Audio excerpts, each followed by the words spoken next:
Good afternoon, everyone. Thank you so much for joining us today. We are so excited to host AMMTE's second webinar.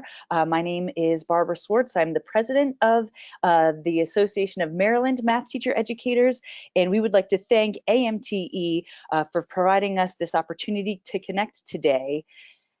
Today's talk, An Equitable Approach to Noticing, will be with Dr. Christa Jackson from Iowa State University. Christa prepares prospective teachers at the elementary, middle, and secondary levels to teach mathematics, as well as chairs and advises master's and doctoral students in the School of Education at Iowa State University. Christa is a Center for the Study of Mathematics Curriculum Fellow and has expertise writing STEM curriculum, providing professional development to elementary and middle school in-service teachers on implementing STEM curricula and examining the influence curricular materials and the standards have on teachers' practices. Her research focuses on the instructional strategies and teaching practices teachers use that afford opportunities for students from diverse cultures, ethnicities, and socioeconomic backgrounds to learn rigorous, challenging mathematics while simultaneously fostering productive mathematical identities. She has received numerous grants from the National Science Foundation, Institute of Educational Sciences, and the Iowa Department of Education. She serves as a board member at large for the Association of Mathematics Teacher Educators, AMTE, and School Science and Mathematics Association. I'd like to make one quick announcement for AMMTE. Our next member meeting will be in June. I think it's Friday, June 12th. So please check out ammte.org for more information. Without further ado, I'm going to turn this over to Dr. Christa Jackson.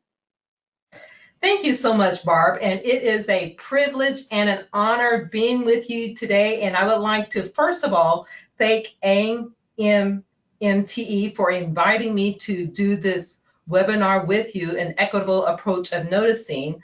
As Barb had mentioned, I am Christa Jackson, and I'm from Iowa State University.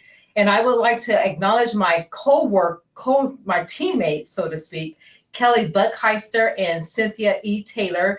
They have worked with me tremendously on the talk that I am going to share with you, and we have been in collaboration to talk about equitable approach of noticing and coming up with our equity noticing framework that is still in process. So before we actually dive into our discussion on the equitable noticing framework and the equitable approach of noticing, I would like to first of all have you get an idea of who I am a little bit more specifically. I am an associate professor at Iowa State University. I focus on mathematics education, working with both prospective teachers in elementary education, early childhood, as well as secondary, and preparing them to be classroom teachers. I also focus on STEM and working with in-service teachers in STEM education and writing STEM curricula. I am a mathematics educator as well as a researcher. So in my research, I focus on equity and equity-related issues in mathematics education as well as STEM education and ways to make sure we're giving opportunities, access to all individuals, each and every student within the classroom from elementary, early childhood on up to secondary. I am a former middle grades mathematics and science teacher. I've taught both 7th and 8th grade math and science, as well as I've also taught elementary school. And I love to play games. I am a game enthusiast. I love to play all kinds of games, board games, just regular games. And I like to play, and I'm very, very, very competitive because I try to win at every game that I play. I don't win all the time, but I try to win most of the time when at all possible. I love the outdoors. I love to hike. I just love nature. I love being outside and just hanging out outside. And one final thing about me is I love to travel.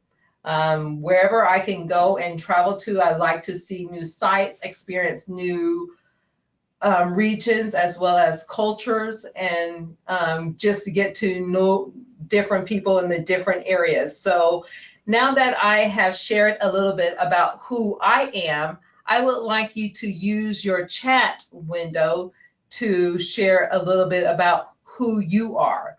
I'm interested in your name, your location, professional role, and your hobbies outside of work, or anything else that you would like to share. So if we could take a moment just to have you share that within the chat window, I would appreciate that.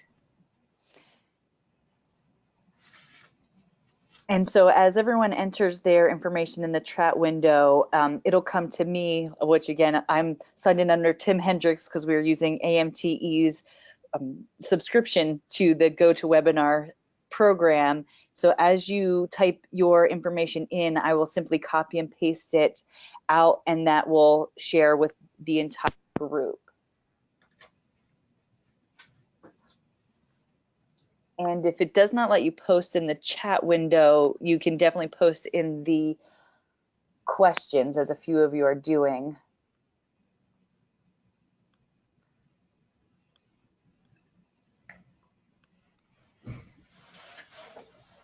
Hi, Brett. Hi, Ann. It's great to see many of you. Or Kristen, nice to have you. Wendy, great for you to join us. And Megan.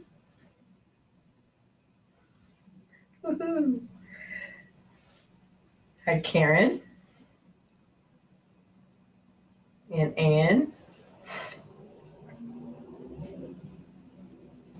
Hi, Nicole. Hi, Christy. Hi, Alexandra.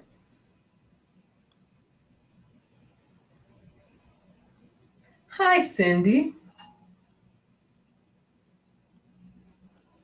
Hi, Julian. Hi, Carrie.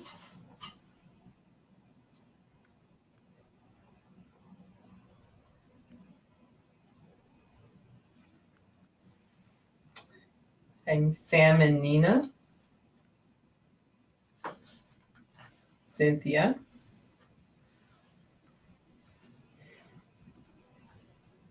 YouTube.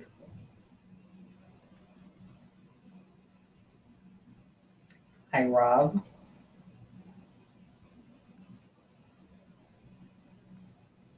Hi, Mark. And Carol.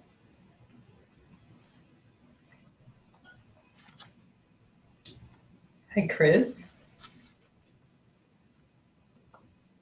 Hi, Teddy. Callie. Hi, Joy. Hi, Jennifer. Hi, Cynthia.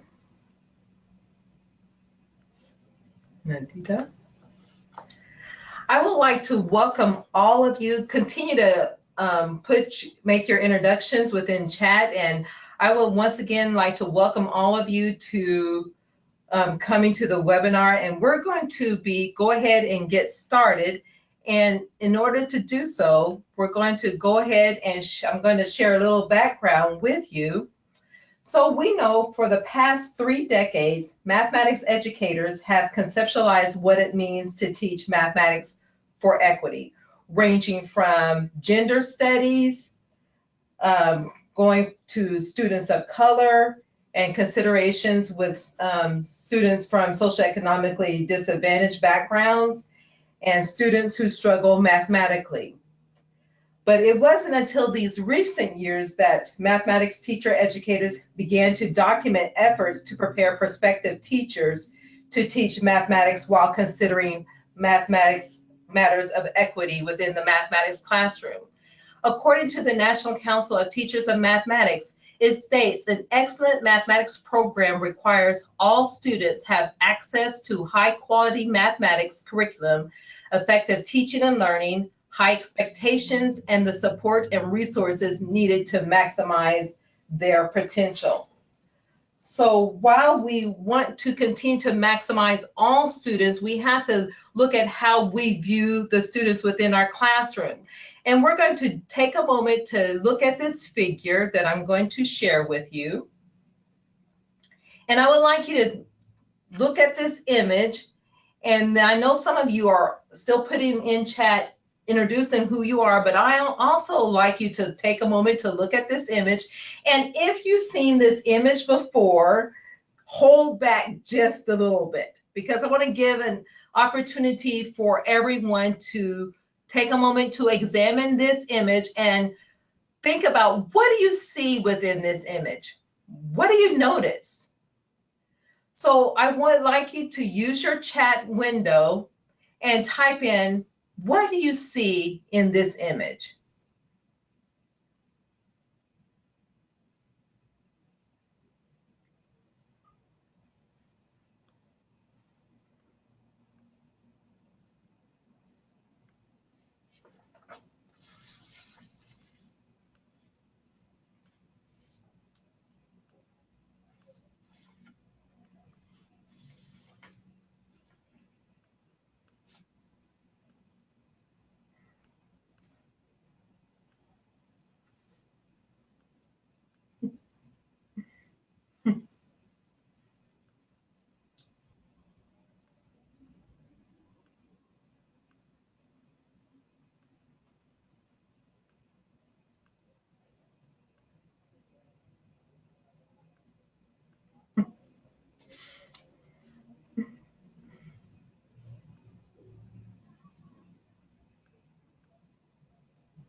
So as I'm looking at the chat, I'm noticing a lot of you are seeing a frog, or you're seeing a frog sitting, or you see a very, very sad frog.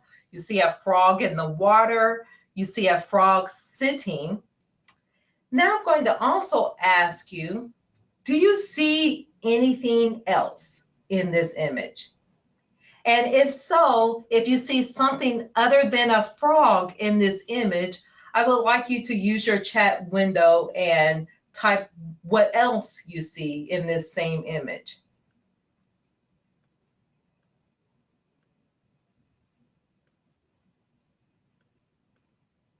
One had noted a frog or a horse depending on orientation.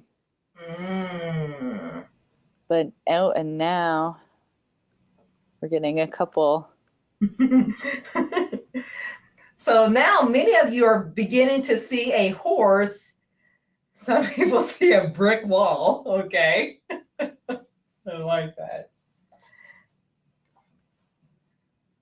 So in order to see the horse, you may have to turn your head, tilt it, and then try to distinguish within that to see if you can see the horse. So I'm going to, for those of you who don't see the horse yet, I'm going to give you a moment to see if you can see the horse.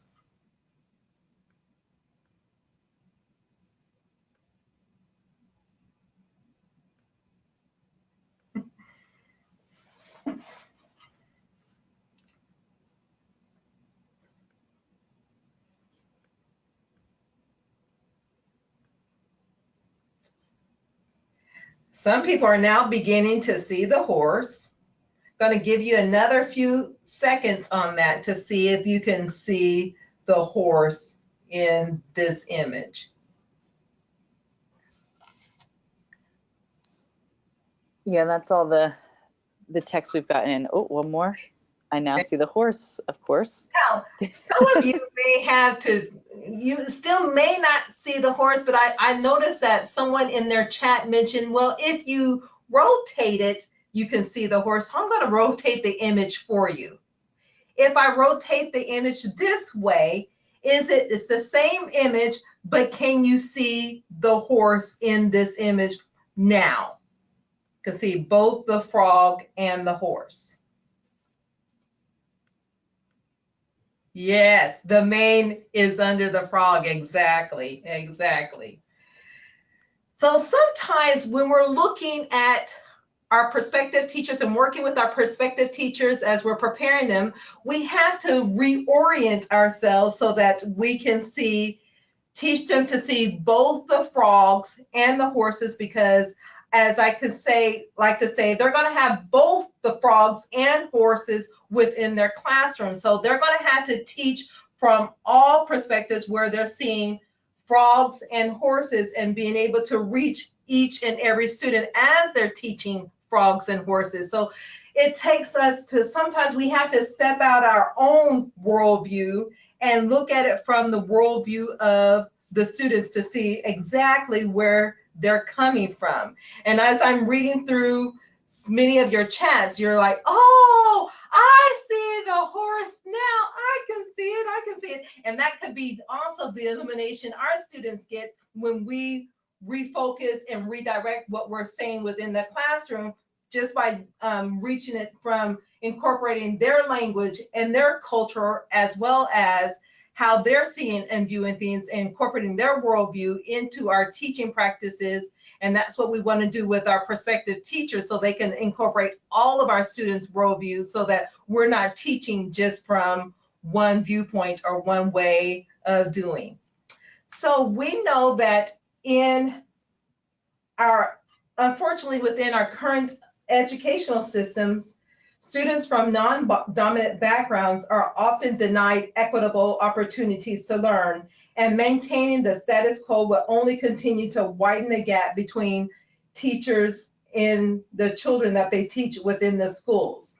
And we know that our classrooms are getting more and more diverse. Currently, we have about 49% of US public school population being comprised of culturally and racially diverse groups such as African Americans, Asian Americans, Latinas and Latinos, Native Americans, etc.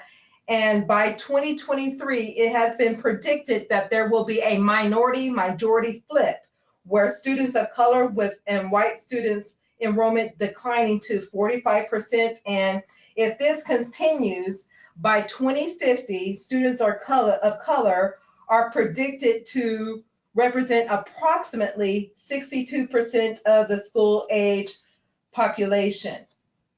But within the population, we need to continue to prepare our prospective teachers so that they can effectively meet the needs of all students from different culture and backgrounds in the mathematics classroom. However, many mathematics teachers and prospective teachers dismiss issues of equity as relevant factors within the mathematics classroom, because they view mathematics as universal, culture-free, and it's a subject that anybody, no matter how it's taught, all students will understand, because it is a universal, cultural-free subject.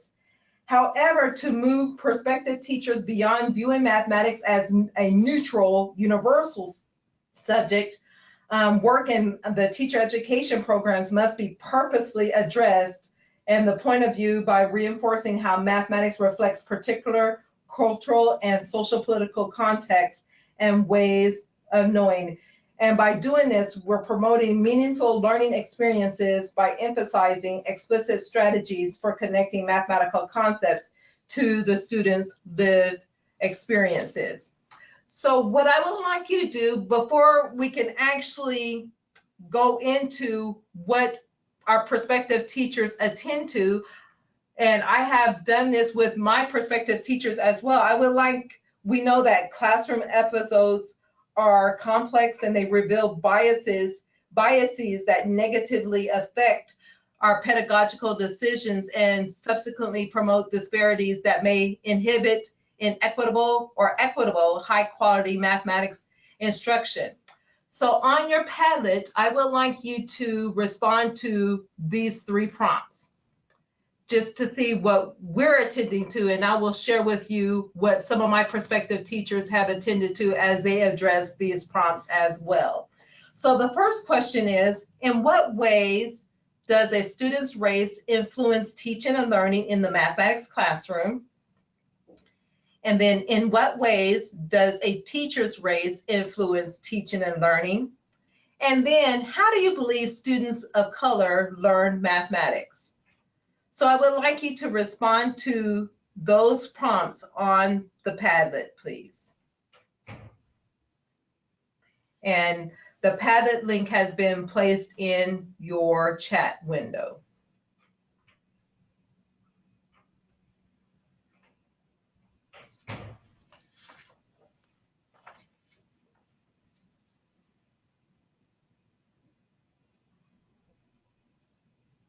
And I'm just going to bring that up as you are responding.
So as you're responding, I would like you to go ahead and read through some of the responses that are also being posted on the Padlet as well, please.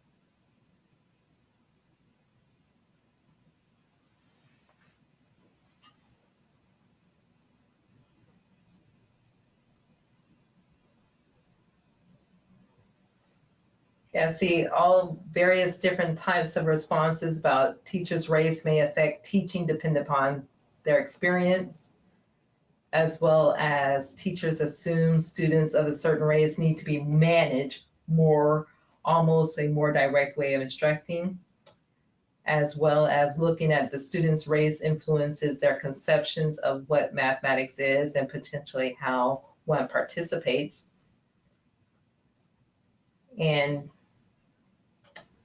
looking at, often some students are told they are naturally good at math, whether they're Asians, Eastern European boys, and some students are told that math is not for them, such as Black, Latinos, and females. Thus, the gender and race cultural background of the student and the teacher impacts how they see themselves as mathematics doers and the expectations set. Because see, some of us, we have thought about these issues just like the research has stated. It's going to be interesting to see how your responses compare to those of my prospective teachers, which I will share in just a moment.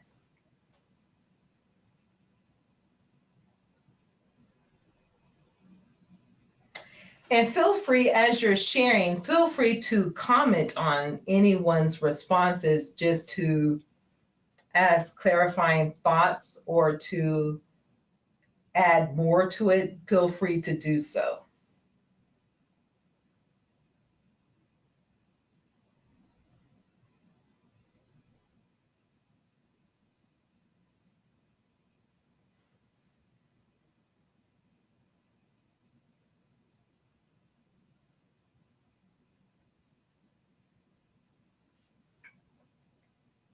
Give you about another minute to respond.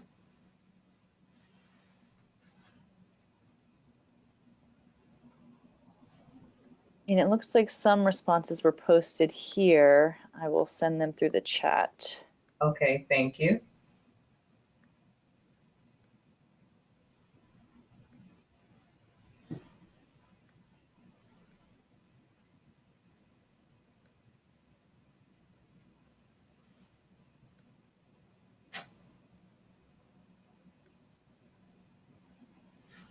So here's another one that was posted. Teachers all have biases and assumptions about students based on their race and can often lower their expectations, much to the detriment of students. They might have a deficit perspective if they're not explicitly addressing their biases. And then students of color need to be engaged, and instruction needs to build on their strengths. Their backgrounds need to be viewed as assets. Great thinking. I am going to continue. I would like you to go ahead and continue responding. I don't want you to cut that off, but I would also like to take a moment to share with you some of my prospective teachers' views on what they attended to in these particular responses. Sorry, I have to go back to that screen.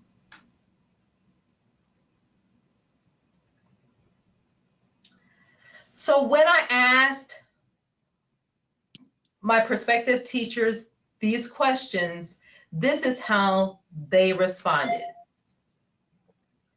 They stated they don't believe a student's race have an influence on the teaching and learning in general, but especially in mathematics. They saw that it may have an influence if they were teaching English or social studies, but definitely not in mathematics. So they thought each student should be taught to and treated all in the same manner. So more get into that more of the equality aspect, and students are all the same. And then another prospective teacher stated, I also do not believe that a teacher's race should have any effect on the influence of teaching and learning in the mathematics classroom. Everyone is human, and I do not think race should matter in the way of affecting influence in a classroom. So that's what they were attending to. And I'm going to share a couple more of their quotes that they identified as well. Another prospective teacher stated, I personally do not feel students' race solely assigns with how they learn mathematics. I feel all students, no matter their race, have different ways of approaching mathematics, wherever it be open-minded and excited or nervous and afraid. I feel race does not depend on how the student feels about a certain subject. What matters is how they are taught and how well they are able to understand what is being handed to them. All races choose how they want to interpret these ideas in mathematics. And then next, I'm a little unsure of how to answer this question. I think that all students learn mathematics the same. However, there are some things that might hold students of color back from engaging in math. For example, there are a lot of students of color portrayed in society and media as good at school, so that leads to the assumption that students of color can never be good at mathematics, which is incorrect. But this assumption can damage both students and teachers. If students have the fixed mindset that they will never be good at math, they won't be able to reach their full potential. And if teachers assume that their students won't be able to grasp a concept, that will hinder the student as well. I would like to also bring a caveat. These quotes that I share with you, they definitely have a lot of unpacking to do, but I just wanted to share with you what some of my prospective teachers attended to when those questions were asked. And there's a lot of things that needs to be unpacked within the mathematics classroom to really focus on making sure that we're educating and reaching all students, race, language, culture, sex, etc. Which leads me to the purpose of the study that I'm going to share with you. So that although mathematics education researchers are beginning to recognize what needs to be done to teach mathematics to diverse populations of students, mathematics methods courses must better prepare prospective teachers for their role in creating opportunities that provide students with equitable access for learning high quality mathematics. This all begins within implementing activities within the mathematics courses that encourage prospective teachers to critically examine their current beliefs, supplemented by discussions that explicitly address the elements of teaching mathematics from an equitable lens. So the purpose of my research and how I'm looking at this is to examine what prospective teachers attend to in a classroom vignette of a student who is above grade level in mathematics and exhibits disruptive behavior during instruction. My research question underlying this study was, what do prospective teachers notice when the student in the vignette is an African American male, a white male, an African American female, as well as a white female?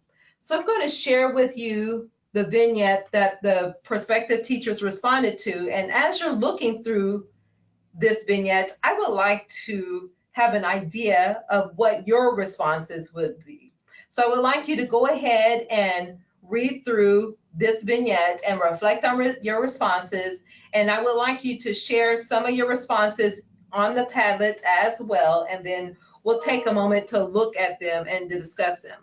So I do want to go ahead, for those of you who may be driving as you're listening to this webinar, and I don't want you to read and drive. I want you to continue driving. So I want to go ahead and read this through for you so you know what the vignette is stating. We have Eric, who is an African American third grader, is a good-looking 9-year-old boy who was retained in first grade.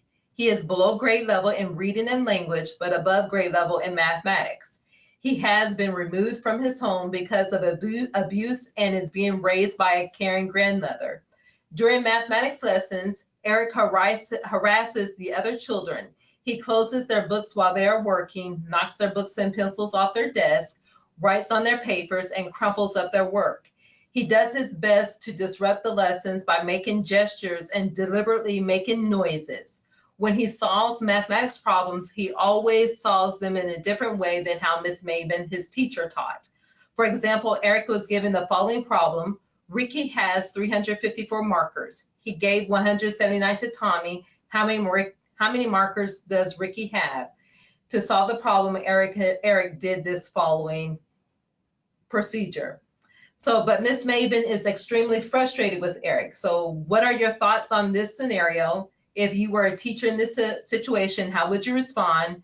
And what was Eric's mathematical thinking, and any additional comments or thoughts that you may have? So I would like us to take some time just for us to respond and seeing what we're attending to in this particular vignette, and then I will share with you what the prospective teachers noticed and attended through an equity lens on this as well. So let me go ahead and have you respond to that in the Padlet, please. And that Padlet link should be shared with you inside your chat frame.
And also, once again, feel free to comment on any of the responses that have already been posted in the Padlet.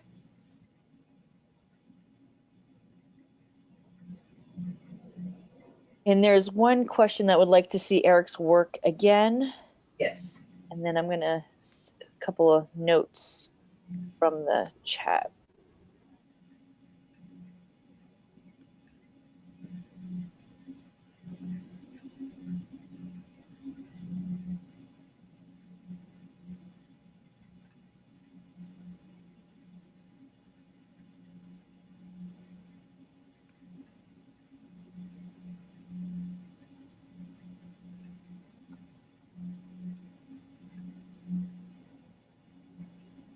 Is that large enough? Yeah, I think so. Okay.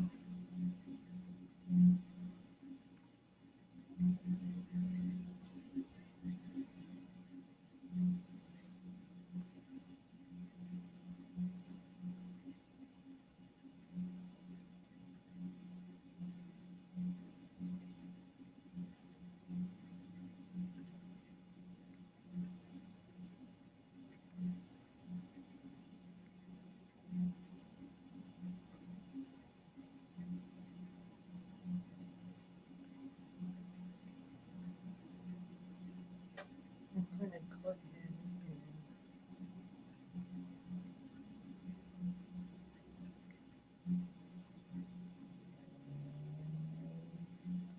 So go ahead and continue to respond to your thoughts on this case. And then also with that, I would like you to think about this particular case and thinking about what if, or let's go ahead and swap out Eric for a white third grader and everything, keeping everything else constant, everything else the same. What would your responses be? And if Eric became Erica and a black female third grader and keeping everything constant, what would your responses be? And then also if Eric becomes Erica as a white female, what would your responses be, keeping everything else constant? How would you think about this particular vignette for Black Eric as it is now, white Eric, Black Erica, as well as white Erica? What would your responses be for this particular vignette? And if you want, you can put that within the Padlet as well, or just have your thoughts ready to think about and see how the prospective teachers responded to this as well.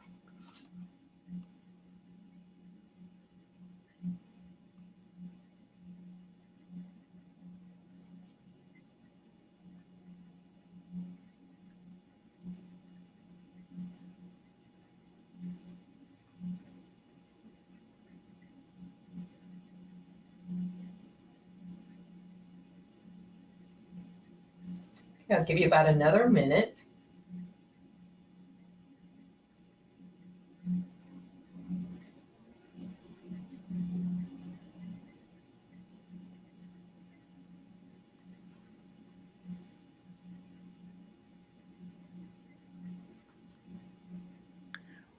A question was posed, doesn't it matter who else is in the class?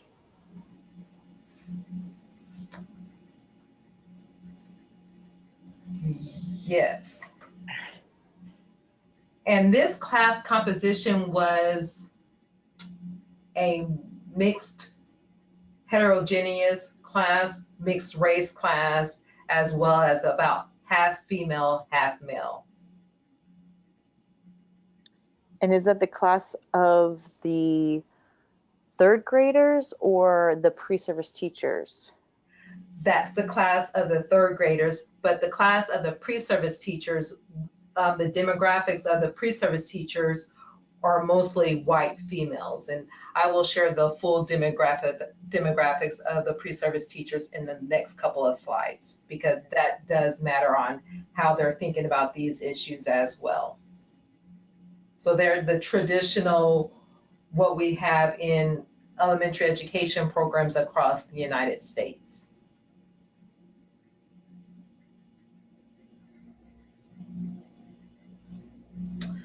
Okay, so as you are continuing to respond to this case, whether it's of Eric, Erica, black or white, I would like to share with you of how we are looking at equity and the noticing aspect of it as well. So we draw on Gutierrez's 4 dimensions of equity, where we're looking at access, achievement, power, and identity, where access are the resources that provide students with an opportunity to learn rigorous mathematics, achievement being the students' outcomes, students' scores on standardized and non-standardized mathematics assessments, as well as their participation in the classroom. Identity, focusing on drawing on students' cultural frame to see themselves in the broader society in mathematics. And power, looking at the social transformations such as voice, who is being privileged, and using mathematics to read and change the world. So with the 4 dimensions of equity, my colleagues and I, we integrated those 4 dimensions of equity with Vanessa and Sharon's 3 main components of noticing, looking at attention, interpretation, and implementation of those instructional decision practices.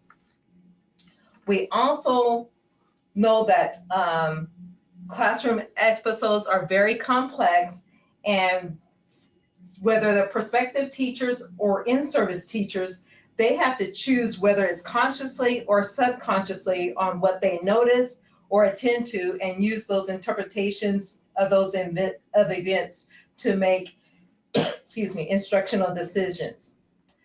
But we want to get to the point where Gutierrez states that when teachers have equitable practices, the power of predicting students' outcomes, whether it's the participation, achievement, or ability, is not based on students' background, race, class, or gender, but in how students are positioned and the power they are given in the mathematics classroom. So that we know in the classroom, many things happen simultaneously, and the teacher has to decide what deserves immediate consideration. So by looking at the 3 components of noticing, we have the first component of noticing, which is attention, identifying what is important or noteworthy in a classroom situation.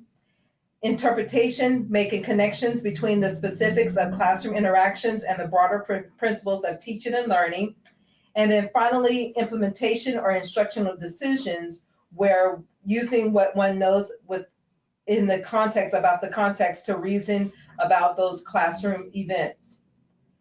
So if we're looking at the first level of noticing attention, we want to see what is getting the teachers, whether it's teachers or prospective teachers, their immediate consideration, while simultaneously regulating the dimensions, the 4 dimensions of equity.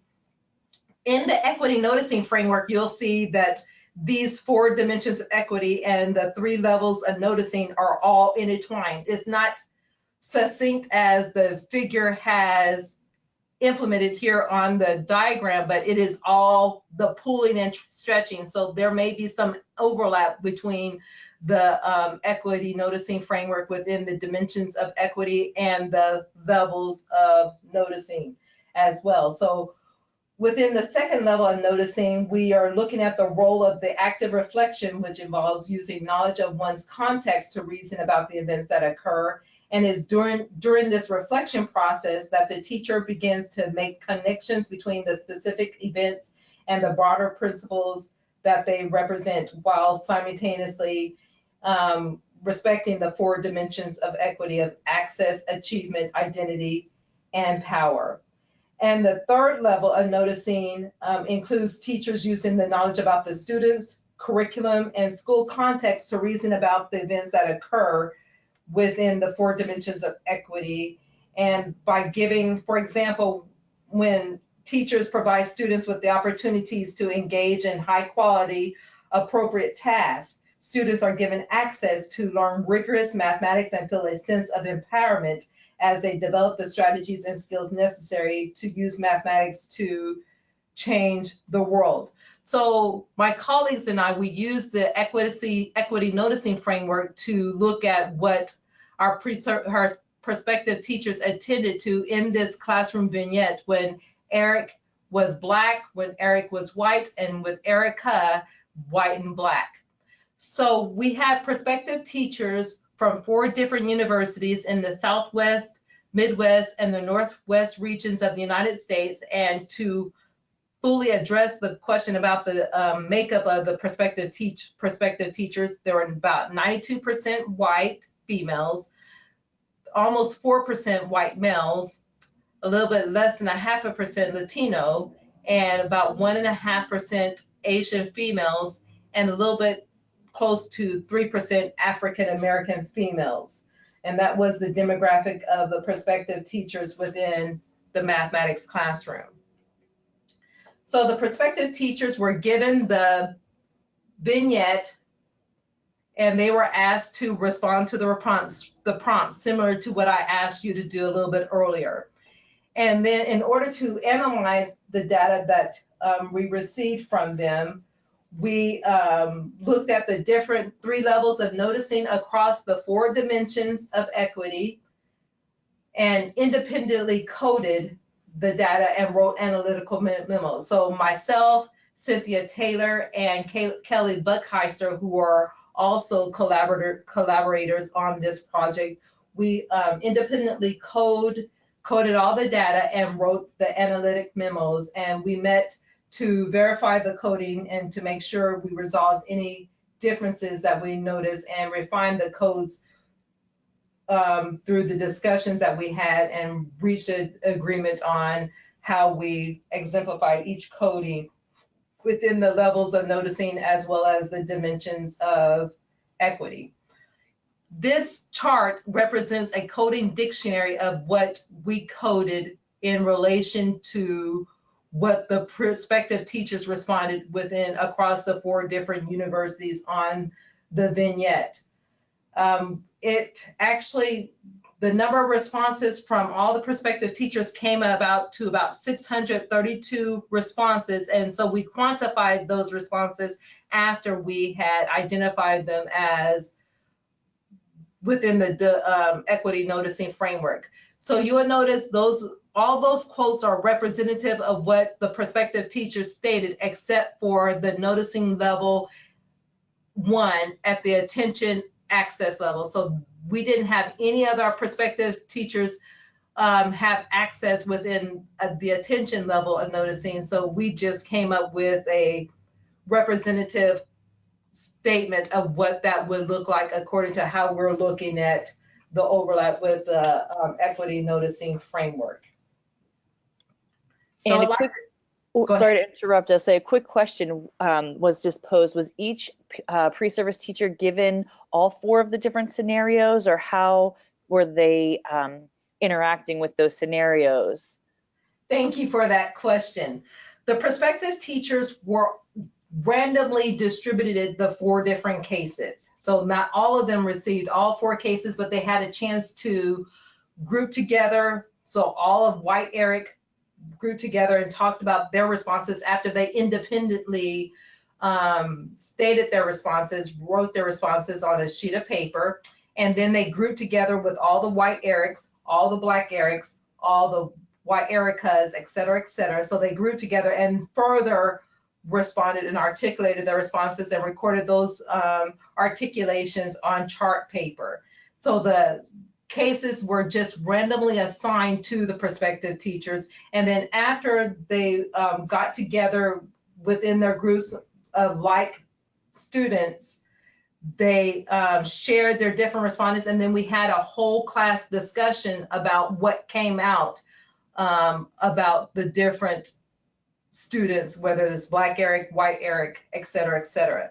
And so then we talked about it as a whole class to bring out more of the nuances that came up within the different reports, and then more discussion. So even if a student had white Eric, they could also comment on their thoughts on black Eric, so to speak. So we got more, the richer description of their what they attended to within the vignettes through the whole class discussion. Awesome, thanks. Mm-hmm. So with that, I would like to share with you what we found overall, and then we'll look at it by what we noticed within the aggravation or disaggregated by race and sex. So looking at the responses overall, we notice here, if you look at the red percentages, that indicates the percent of the dimensions of equity, while the black percentages indicate the percent of the levels of noticing. So you'll notice that all the percents in the red column, if it's in the column, the red percents add up to 100, and then going across, they add up for the black for the 100 to give you the levels of noticing. So overall, looking at the noticing levels, we noticed that the level of attention had the fewest references, and only 39% of the prospective teachers were at the level 2 of noticing of interpretation, and the prospective teachers also focused on their instructional decisions, with over half of their references looking at level of noticing of 3, looking at implementation.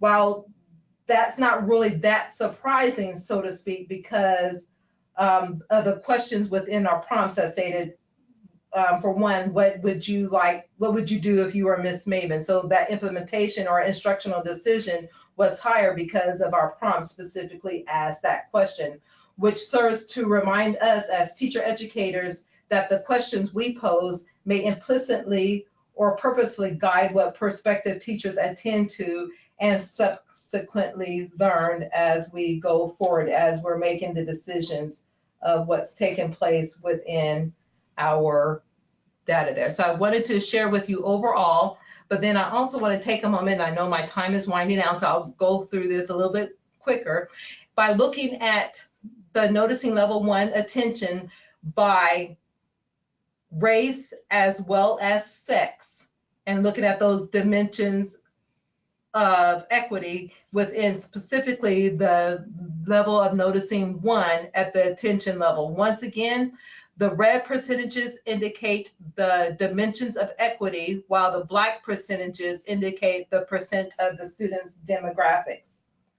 So if we look at this, we know that the 52 of the total references in at the noticing level 1 are looking at specifically on classroom management and behavioral types of issues. So if we're looking at achievement, so to speak, we notice that 37 of the referring responses stated either Eric or Erica was above grade level and had the correct answer. However, if we're looking at it more specifically by race, we also notice that within those responses, particularly for Erica, that the prospective teachers indicated that the student had the correct responses, but then focused on retaining the retention and the limited reading skills of Black Eric. So looking at, yes, they attended to being above grade level, but then also when we're looking at African American Eric, focusing mostly on the retention within the different grade level. And then if we look at noticing level 2, we can see some discrepancies within the sex as well as the race. Particularly if we are looking at access, there 75% of the referring responses reference African American students not being challenged. While that's good, however, when we're looking at achievement, we're looking at in relationship to Erica and Eric's mathematical thinking. Some of the prospective teachers understood students' thinking and articulated how they solved the problem, but it's very unfortunate that almost half of the prospective teachers More specifically, 45.9% of the prospective teachers referenced that they did not understand the students' mathematical strategy for how Eric or Erica solved the problem. So they didn't have a mathematical understanding of what the students were doing particularly. And then also looking at how they interpreted the mathematical thinking of Erica, they said Erica was doing all of this because she just wanted attention and she just wanted to avoid the mathematics. They didn't regard Erica's thinking as being above grade level or something very good to go into more definitely, but they just thought it was just an attention-seeking behavior, and therefore that's why Erica was solving the mathematical problems the way she was. And then for Black Eric, they focused mostly on his learning. They thought that he actually had a learning disability in mathematics and should be held back a grade level, even though the vignette specifically stated that Eric was above grade level in mathematics. Okay, I wanted to go ahead and share with you the last level of noticing, looking at the implementation and actions and the instructional and pedagogical strategies. Once again, the red percentages indicate the percent of the dimensions of equity, and the black percentages indicate the percent of the students' demographics. And I would like to share with you that under access, many of the prospective teachers thought that all the students should be given more work, more challenging work, which is excellent. But then more specifically, when we're looking at it by sex, they thought Eric particularly should be given more busy work just to keep him busy. And so not necessarily more mathematical rigorous challenging work, but just busy work just to keep him busy doing something. And then finally, under achievement, one of the prospective teachers expressed that African-American Eric's behavior was an obstacle that he should not continue with his peers to the next grade level. Whereas even though they talked mostly about removing him for the classroom, but yet with white Eric having the same types of responses, they would just remove him from the group and keep him within the different classroom level.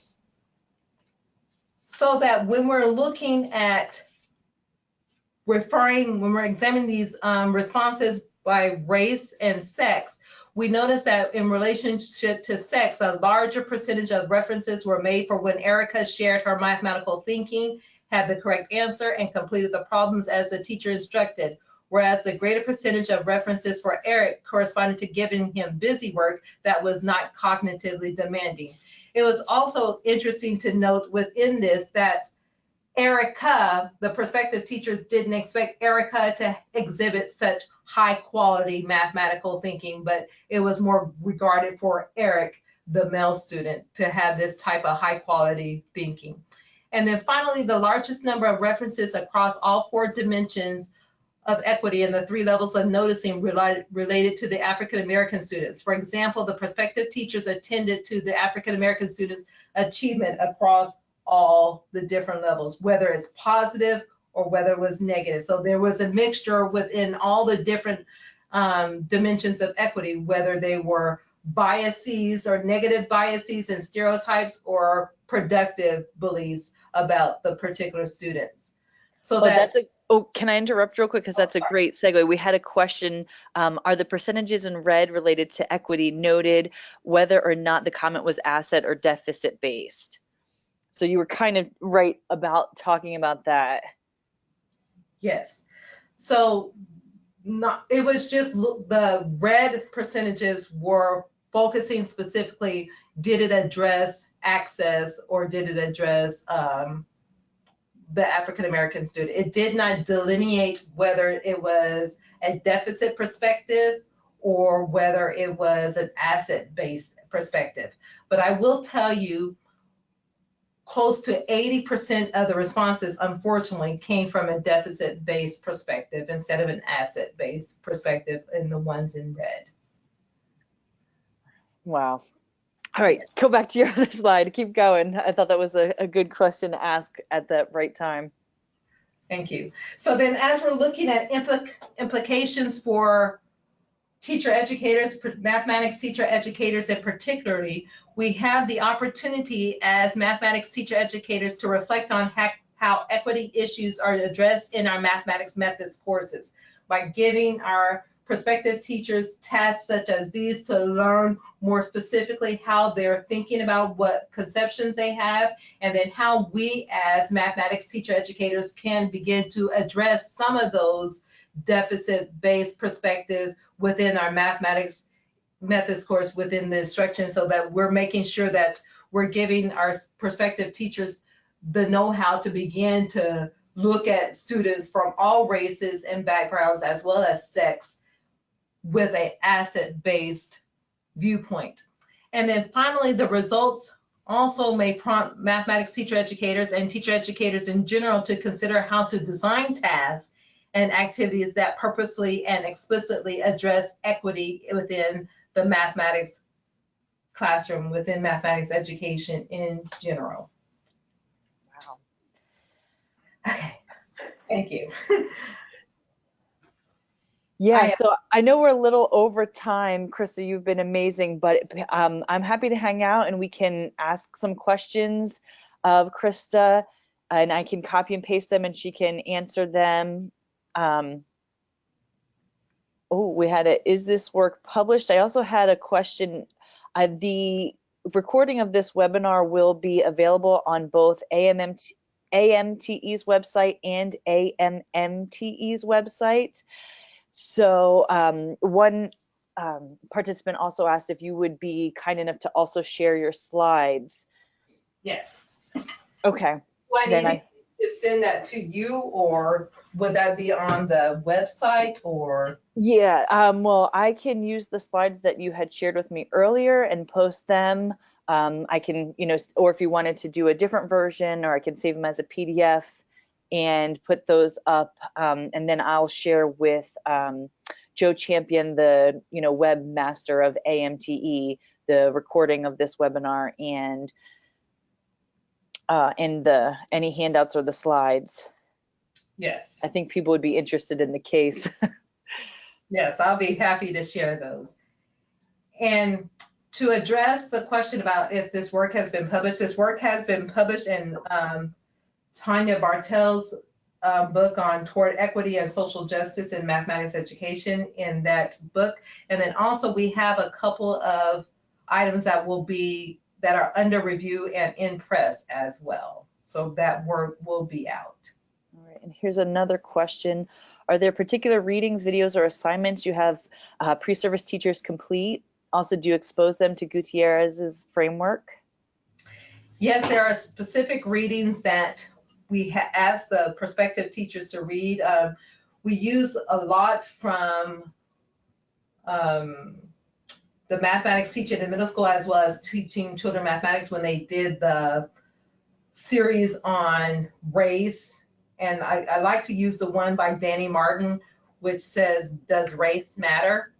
And then we talk about that. I had them read that article. Then I also read the McCulloch article on cultural capital.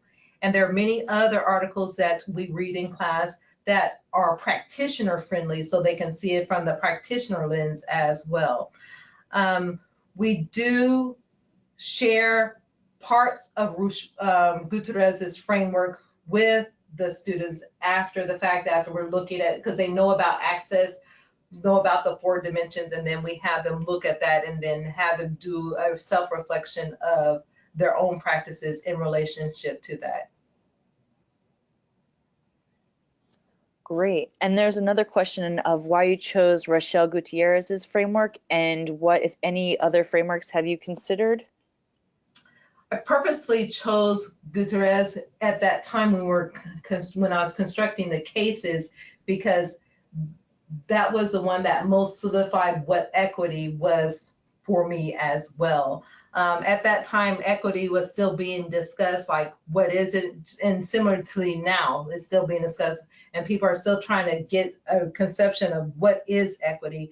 But I liked Gutierrez's 4 dimensions of equity because it looked at both the dominant axis as well as the critical axis of what equity is, to make sure we're looking at the student as a whole, looking at their identity and making sure we're giving them the power to, within mathematics, to change the world and the voice that they need to in order to do so, moving beyond what we typically think of equity as access and achievement.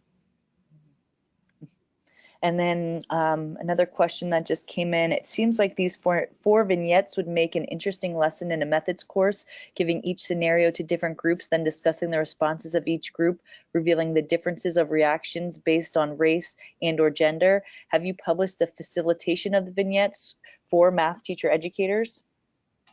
Yes. Or maybe have any advice for us? So those vignettes, they have been published in parts. So like in Bartel's book, those vignettes have been published, and then I have presented the vignettes in at different conferences.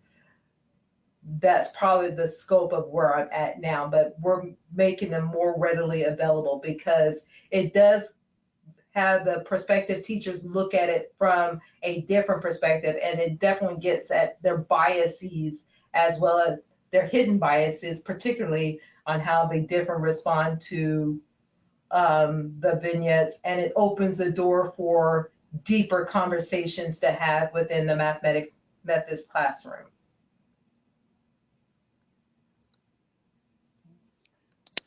One more specific question. You said that most pre-service teachers could not figure out the mathematics presented. Were you able to track the extent that the pre-service teachers attempt to figure out the mathematics with the different Erics or Ericas? Yes, we tracked on what they understood and what they didn't understand. Particularly with Eric, it's really interesting. They were able to follow more so when it was Eric, and Eric was explaining his thinking even though the explanations were exactly the same. But with Erica, they just couldn't believe that Erica could think that way. And so it just blew their mind for Erica to understand the mathematics other than the way that Miss Maven had taught them. And so it was really interesting in many of the responses. The prospective teachers were over on the side of their papers trying to calculate using the standard algorithm of subtraction to even see if the answer was correct, because they were not, they didn't have necessarily that deeper mathematical understanding of the mathematics themselves to follow along how the Eric or Erica was solving the mathematics problem. So they were actually on the side calculating using the standard algorithm just to see if the response, and then when they realized the answer was correct, it was very challenging to many of them to figure out why that was a sound response. Why that worked, yeah. And then the last question is Toward Equity and Social Justice in Mathematics Education, the Bartel book you are referencing. Yes. Yes, okay. That what we have. Maybe we can, well, I'm going to close it out here, and then I'll talk with Christa for a second, and maybe we can include some links to those references that you had mentioned for everybody. Again, thank you very much. Thank you, Christa. This was amazing. I know we learned so much in this short hour. The time goes by really fast. And we really appreciate all of our attendees and our participants today. That was great conversations that we had.